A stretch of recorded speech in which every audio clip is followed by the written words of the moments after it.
انسان کو وضو کیسے کرنا ہے،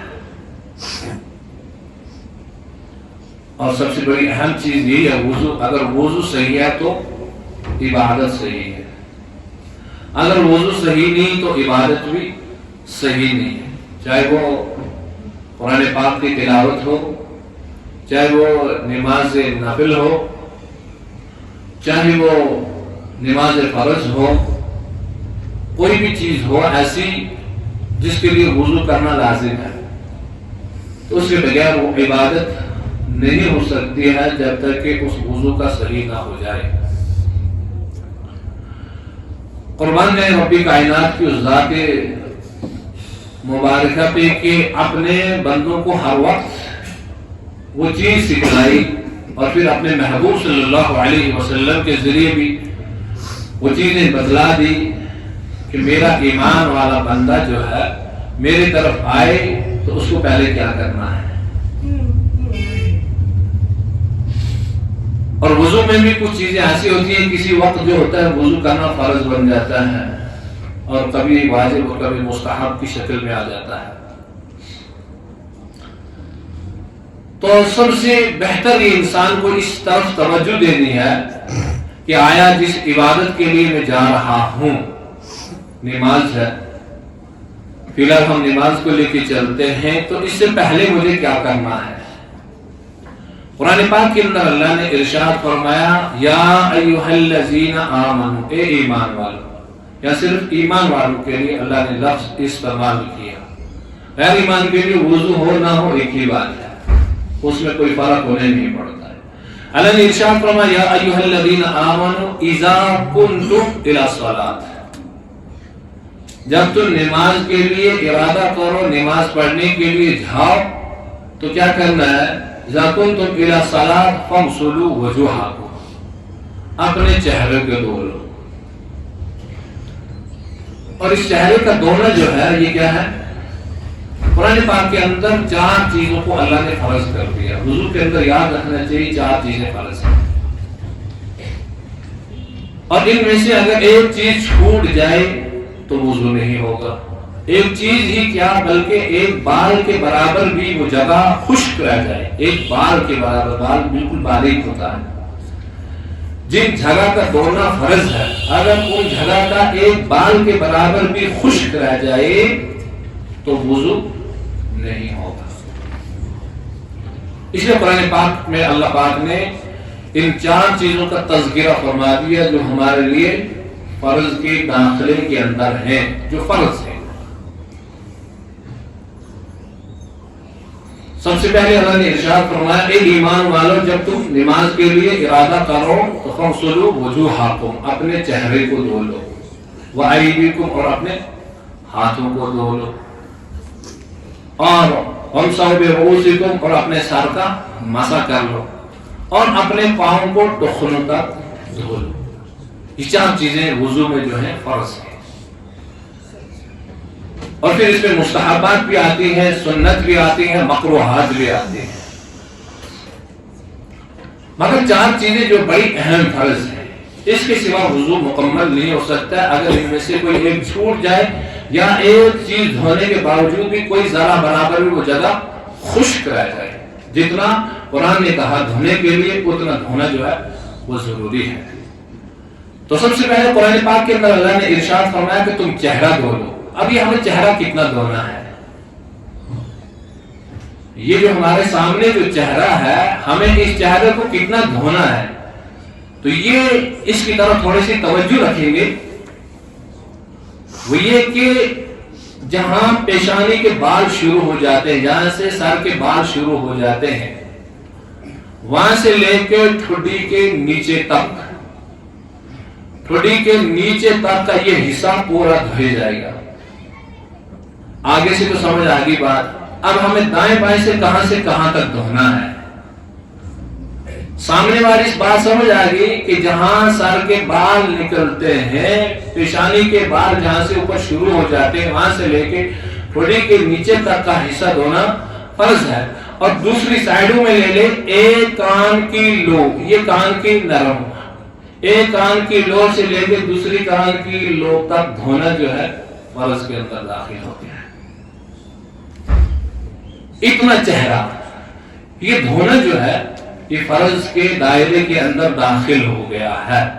اگر دھوتے سمے انسان نے پانی تو لگا دیا کہ یہاں چہرے میں کوئی ایک جگہ خشک رہ گئی جہاں پانی نہ پہنچا سکے، ایسا تو نہیں ہو سکتا پانی ڈالنے کے وقت تو پورے چہرے پہ ممکن ہے کہ جہاں تک پانی پہنچانا ہو وہاں تک پانی نہیں پہنچایا تو وہ جو ہے وضو مکمل نہیں ہوا۔ یہ ہے چہرے کا مسئلہ۔ اب آگے دوسرا مسئلہ، اس میں تھوڑی سی پریکٹیکلی بھی دکھانی پڑے گی تاکہ بات اچھی طریقے سے سمجھ میں بھی آ جائے۔ میں نے پہلے عرض کیا تھا کہ ایک دوست نے اس کی طرف توجہ دکھائی، اللہ پاک نے جزائے خیر عطا فرمائے، بلکہ اہم مسئلہ ہے انسان کے لیے۔ اب چہرہ تو دھو لیا پورا، سر کے بالوں سے لے کے جہاں سے بال شروع ہو جاتے ہیں تھوڑی کے نیچے تک، ایک کان کی لو سے لے کے دوسری کان تک، جو قرآن پاک کا حکم ہے اس کے اندر اتنا چہرہ دھویا جائے۔ اس کے بعد ہاتھ دھونے۔ اب ہاتھ کہاں تک دھونے ہیں؟ صرف ہاتھ یہ گٹھوں تک ہی نہیں دھونا ہے، یہ الگ ہے، یہ سنت کے مطابق ہے۔ جب ہم گٹھوں تک دھوئیں گے وہ الگ بات ہے، پھر اس کا دوسرا طریقہ بتاؤں گا سنت میں کیا ہے، پہلے فرض کا حکم آ رہا ہے۔ یہ ہاتھ جو ہے یہ ہمیں کونیوں کے سمیت دھونے ہیں، جہاں تک ہماری کونی ہے یہ اس پورے داخل کے اندر آ جائے، پورے دھونے میں شامل ہو جائے۔ ایسا نہ ہو کہ ہم نے کپڑا یا سردیوں کے موسم میں ایسا کپڑا پہنا ہے اور یہاں سے اوپر جا ہی نہیں رہا ہے اور وضو کرنے میں مشکلات ہو رہی ہے، جس جگہ کا دھونا ہمارے لیے فرض تھا اس جگہ کو ہم چھوڑ دیں، وضو مکمل نہیں ہوگا۔ چہرے کے بعد دونوں بازوں کا، اس کو ہاتھ کہتے ہیں، دونوں بازوں کا کونیوں تک الی المرافق، کونیوں تک کا دھونا جو ہے وہ فرض کے دائرے کے اندر ہے۔ اس کا مکمل یہاں تک دھونا جو ہے، پورا پانی اس پہ بہانا تاکہ کوئی جگہ بھی اس میں خشک نہ رہے، کوئی جگہ بھی اس میں خشک نہ رہے، اس کا دھونا جو ہے وہ فرض ہے۔ اب دوسری چیز کیا آگی؟ ہاتھ دھونا۔ تیسری اس کے بعد کیا آ جاتی ہے؟ وَامْسَحُوا بِرُؤُوسِكُمْ، سر کا مسح کرنا۔ سر کے مسح میں علماء کے اپنے اپنے اختلافات ہیں، امام شافعی کا الگ قول ہے، امام مالک کا الگ قول ہے، امام ابو حنیفہ رحمۃ اللہ علیہ کا الگ قول ہے، مگر سب کا یہ ہے کہ سر کا مسح جو ہے کرنا فرض ہے۔ اب کتنے سال کا ہے اس میں الگ اختلافات پیدا ہو سکتے ہیں، امام شافعی اپنے رائے سے دیں گے، امام مالک اپنی رائے سے دیں گے، امام ابو حنیفہ اپنی رائے سے دیں گے، امام ابو یوسف جو امام ابو حنیفہ کے شاگرد ہیں وہ، مگر یہ ہے کہ سب کے نزدیک سر کا مسح کرنا فرض ہے۔ سر کا چوتھائی سر کا مسح کرنا جو ہے وہ فرض ہے۔ سر کے 4 حصے کیے جائے، ایک حصے میں بھی پانی اگر لگ گیا تو فرض ادا ہو گیا، سر کو مسح ہو گیا۔ اس کے بعد آ جاتا ہے وَأَرْجُلُكُمْ، پاؤں دھونا۔ پاؤں کو گھٹنوں تک دھونا جو ہے وہ ضروری ہے، جہاں تک ہمارے گھٹنے ہیں یہاں تک کہ پاؤں کا دھونا جو ہے وہ ضروری ہے، فرض ہے۔ پاؤں کا گھٹنوں تک دھونا جو ہے فرض ہے۔ ایسا نہ ہو کہ پانی پاؤں پہ ڈالتے وقت، پاؤں کو دھوتے وقت پیچھے سے ایڑی جو ہے وہ خشک رہ جائے۔ پاؤں ڈالتے وقت یہاں سے تو آگے سے دھو لیا، پیچھے پانی پڑا ہی نہیں، پیچھے سے خشک رہ گیا تو وضو، کیونکہ ایک بال کے برابر، میں نے بال عرض کیا، بال کتنا باریک ہوتا ہے، ایک بال کے برابر بھی اگر کوئی جگہ خشک رہ گئی ان 4 فرضوں میں سے تو نماز جو وضو ہے وضو مکمل نہیں ہوا۔ اس لیے عبادت کے لیے سب سے پہلے کامل وضو کرنا ہے، کامل وضو کرنا ہے۔ یہ ہوگی فرض کی، جو وضو کے اندر فرائض ہیں ان کا بیان آ گیا۔ اور وضو کے اندر سنت بھی ہے، تو ہمیں کیا کرنا چاہیے؟ سب سے پہلے اس میں ایک چیز ہوتی ہے کہ انسان کو بشری حاجت ہے، بشری حاجت کے لیے سب سے پہلے انسان کو استنجا کرنا ہے۔ استنجا فرض کے اندر داخل نہیں ہے۔ اور ہاتھ دھونے ہیں تو سب سے پہلے انسان کو ہاتھ 3 مرتبہ اپنے گھٹوں تک دھونا ہے، اور پھر بشری حاجت جو ہماری ہے سبیل عین، یعنی کہ وہ 2 راستے پیشاب و پاخانہ کے جن سے انسان اپنی بشری حاجت پوری کرتا ہے ان کو دھونا ہے۔ اس میں الگ الگ چیزیں ہیں.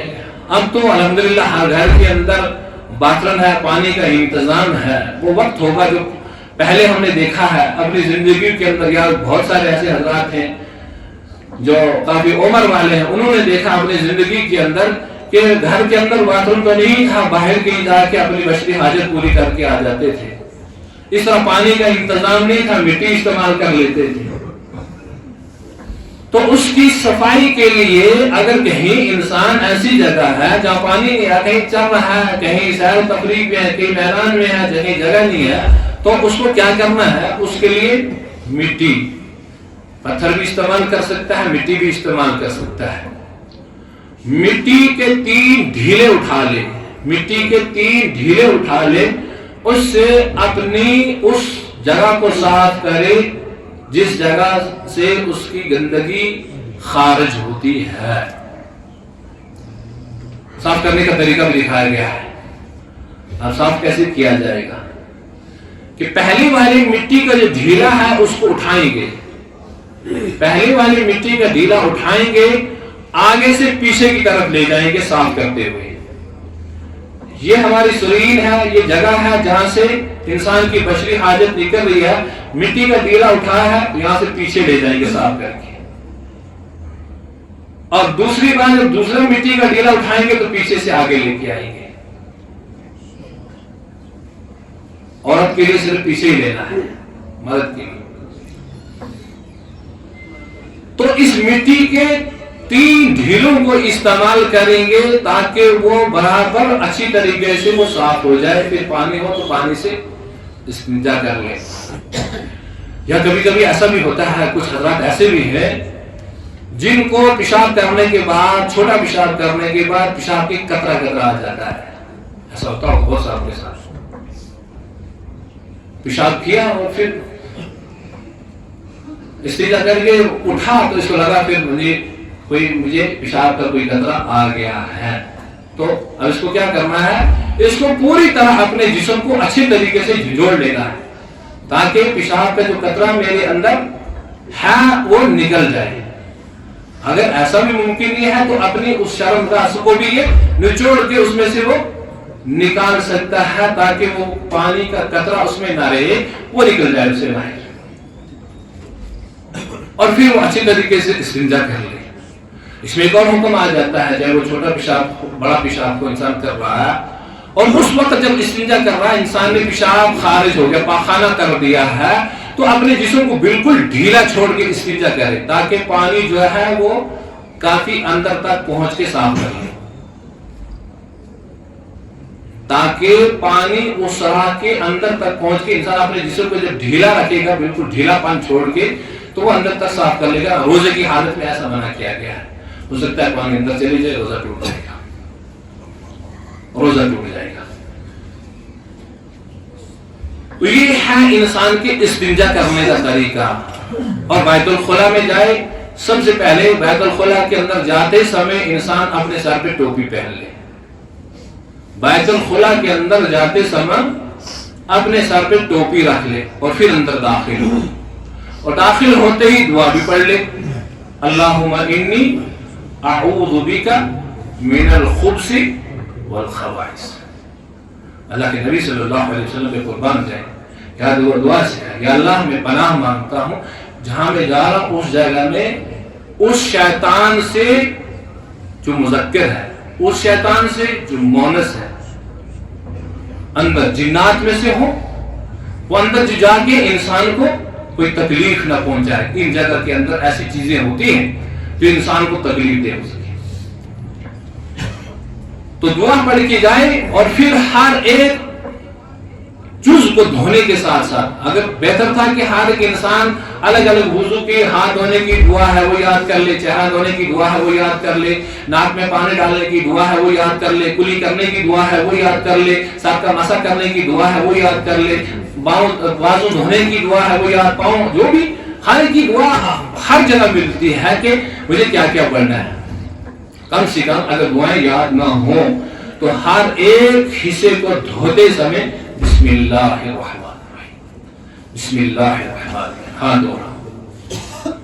پھر اس کے ساتھ ساتھ مسواک ہو تو پہلے مسواک کا استعمال کرے انسان، افضل ہے۔ رسول رحمت صلی اللہ علیہ وسلم کی عظیم مبارک سنت ہے، نبی علیہ الصلوۃ والسلام کو مسواک بہت زیادہ پسند تھی، اس لیے مسواک فرمایا کرتے تھے۔ اور حدیث کے اندر آیا ہے کہ جس وضو کے ساتھ مسواک کی گئی ہو اور اس سے پھر وہ نماز پڑھی گئی ہو، وہ نماز اس نماز سے 70 گنا زیادہ فضیلت والی ہے جس میں مسواک استعمال نہ کیا گیا ہو۔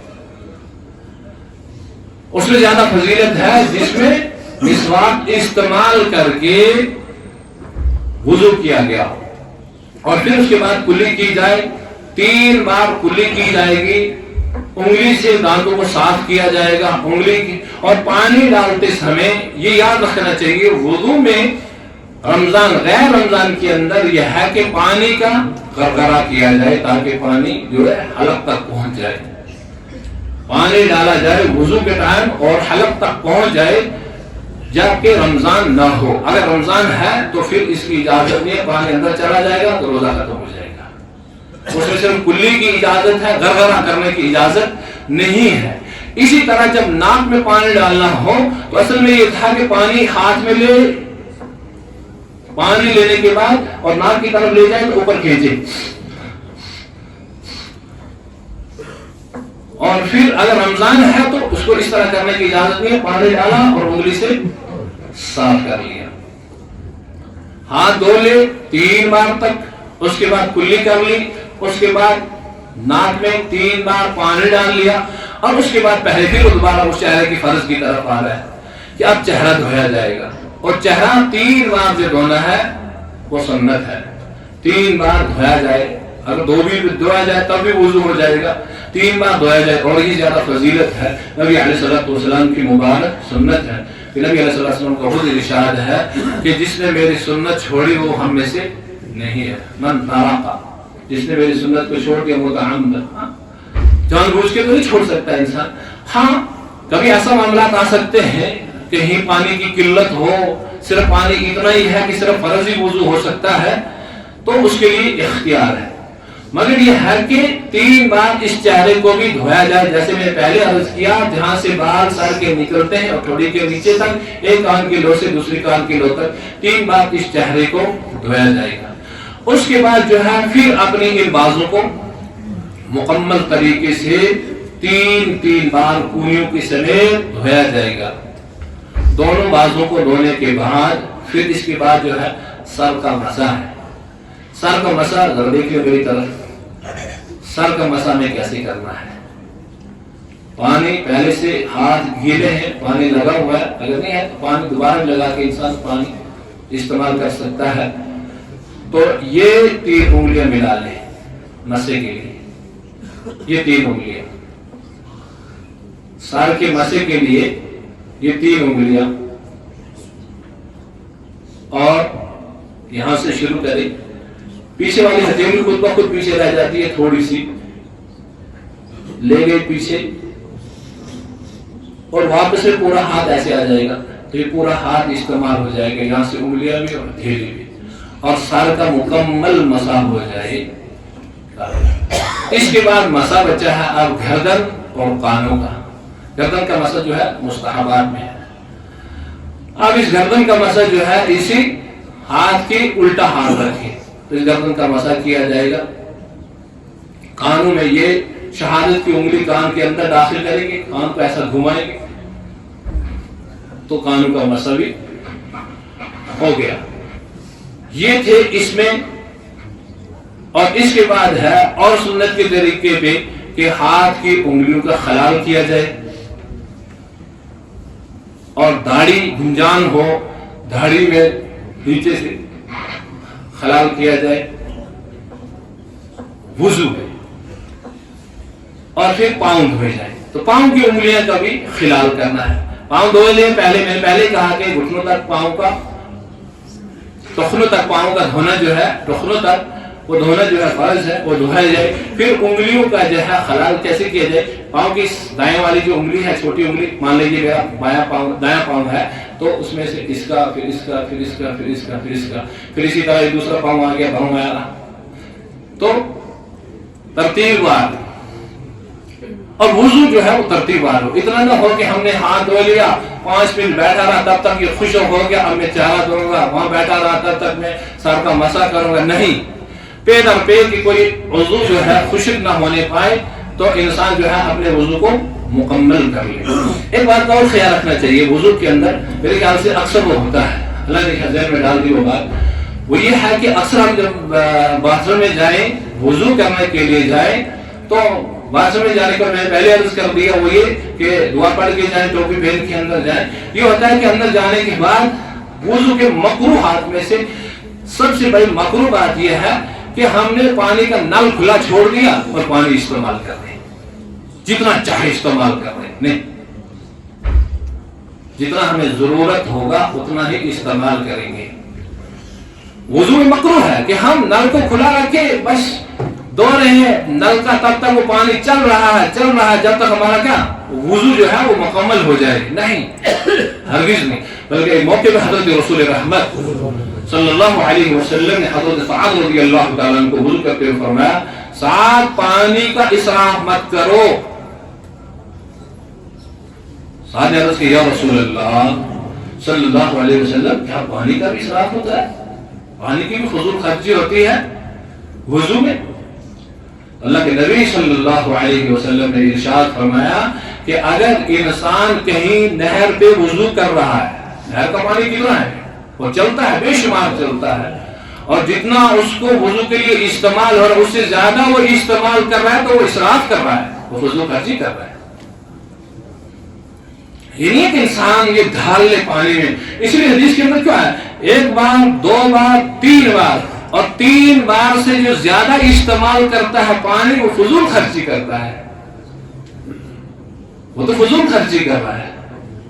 سنت کیا ہے 3 بار تک ہی پانی استعمال کرو. اسی طرح غسل میں بھی کتنا پانی بہا کے انسان کہتا ہے ابھی مزہ آ رہا ہے وہ ڈالو, مزہ آ رہا ہے وہ ڈالو, گرم پانی ہے مزہ آ رہا ہے وہ ڈالو. بھائی یہ پتہ نہیں ہے کہ یہ پانی جو ہے یہ فضول خرچی کے دائرے کے اندر جا رہا ہے اور وضو بھی مکروہ ہو رہا ہے اور غسل بھی مکروہ ہو رہا ہے. کیونکہ ایک بات ہے. دوسری وضو کے اندر یہ مکروہات ہے کہ باتھ روم میں اندر چلا گیا, مان لے ہمارے سامنے یہ ہے حمام بنا ہے, آج کل حمام میں وضو کر رہے ہیں لوگ, مسجد میں بیٹھے ہیں حمام میں, تو وہ اندر بیٹھا ہوا بھی باتیں کر رہا ہے باہر والوں کے ساتھ. اکثر دیکھو یہ ہوتا ہے مساجد کے اندر وضو کرنے والے, وہ اندر بیٹھا ہے دروازہ کھلا ہے وہ بھی دھو رہا ہے اور ان کے ساتھ باتیں بھی کر رہا ہے, جبکہ کرنا کیا چاہیے تھا. اگر دعائیں یاد ہو تو ہر ایک جز دھونے کے ساتھ ساتھ ایک دعا پڑھی جائے, اور اگر یاد نہیں ہے تو کم سے کم ہر ایک حصے کو دھونے کے ساتھ بسم اللہ الرحمن الرحیم پڑھا جائے. تو وہ اندر بیچارہ وضو کر رہا ہے اور باتیں بھی کر رہا ہے, باہر جو بیٹھے ہیں گرمی کر رہے ہیں اس کے ساتھ باتیں بھی خوب اڑا رہا ہے. غسل کر رہا ہے تو اندر باتیں بھی کر رہا ہے, بھائی پانی ٹھنڈا ہے, پانی گرم ہے, پانی یہ ہے, پانی وہ ہے, اس طریقے سے ہے, اس طریقے سے ہے. تو یہ اندر باتھ روم کے اندر واش روم کے اندر جو ہے باتیں بھی کر رہا ہے اور وضو بھی کر رہا ہے, اس کا وضو مکروہ ہو رہا ہے, اس کا وضو جو ہے مکروہ ہو رہا ہے.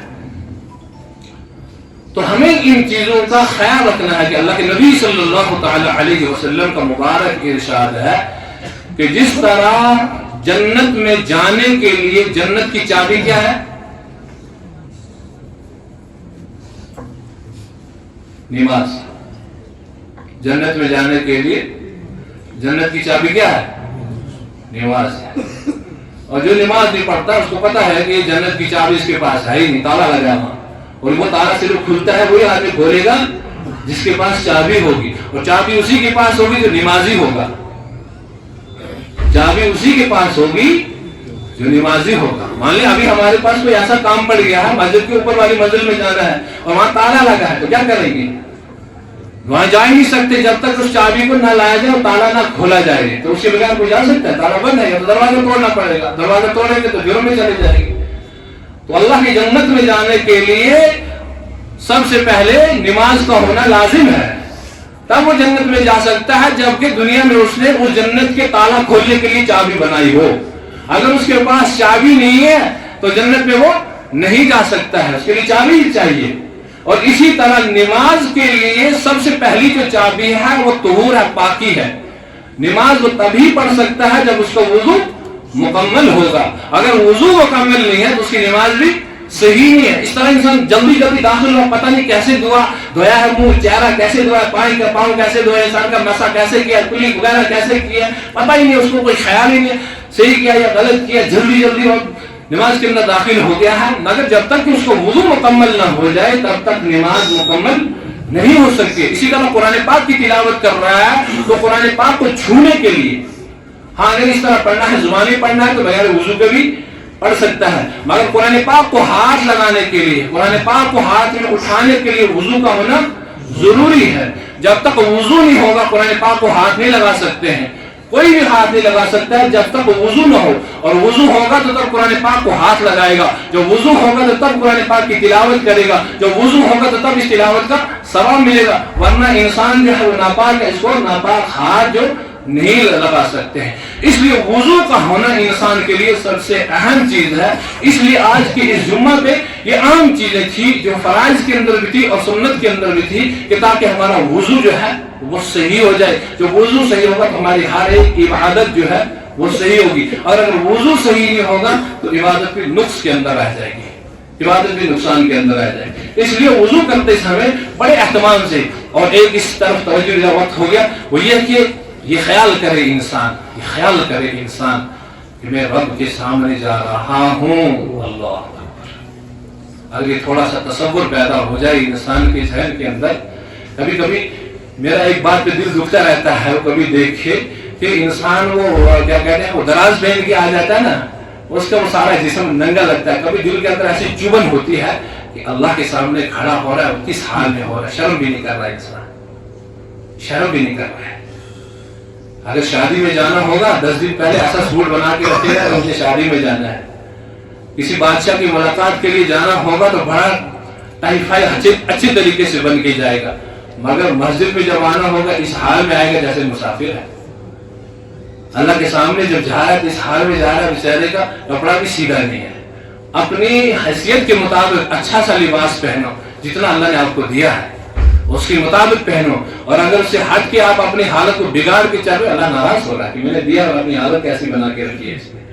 اور اللہ کے سامنے جو جا رہے ہو تو یہ اللہ کے سامنے کھڑا ہونا ہے کہ اللہ میں تو اپنی ظاہری حالت کو پاک کر کے آ چکا ہوں, میرا کپڑا بھی پاک ہے, میرے جسم کے جو میرے وضو اعضاء تھے میں نے تو اپنے طور سے اچھے طریقے سے وضو کر کے آ چکا ہوں. اب تیرا کام ہے قبول کرنا. بس ایک بات کہ ختم کرتا ہوں کہ یاد رکھو, یہ جو کپڑا ہم پہنتے ہیں نا, یہ کپڑا جب تک اس پہ میل نہیں پڑتی ہے نا, یہ بھی اللہ کا ذکر کرتا ہے, اللہ کا ذکر کرتا ہے. ہمارے جسم کے ساتھ یہ کپڑا رہتا ہے, جب تک یہ میلا نہ ہو جائے یہ اللہ کا ذکر کرتا ہے. اور ہمارے لیے کتنی خوش نصیبی ہے, میرا کپڑا صاف ہے اور میرے جسم کے ساتھ ہے اور یہ اللہ کا ذکر کر رہا ہے. اور یہ میلا ہو جاتا ہے تو یہ ذکر بند کر دیتا ہے, اور اسی حال میں ہم مسجد میں آ جاتے ہیں. اس لیے بڑی پاکی کا اہتمام کرے کہ اللہ پاک جو ہے وہ پاکی کو زیادہ پسند کرتا ہے. الطہور شطر الایمان, اور پاکی جو ہے ایمان کا حصہ بھی ہے. اللہ پاک مجھے آپ کو عمل کرنے کی توفیق, صحیح معنوں یہ باتیں سمجھنے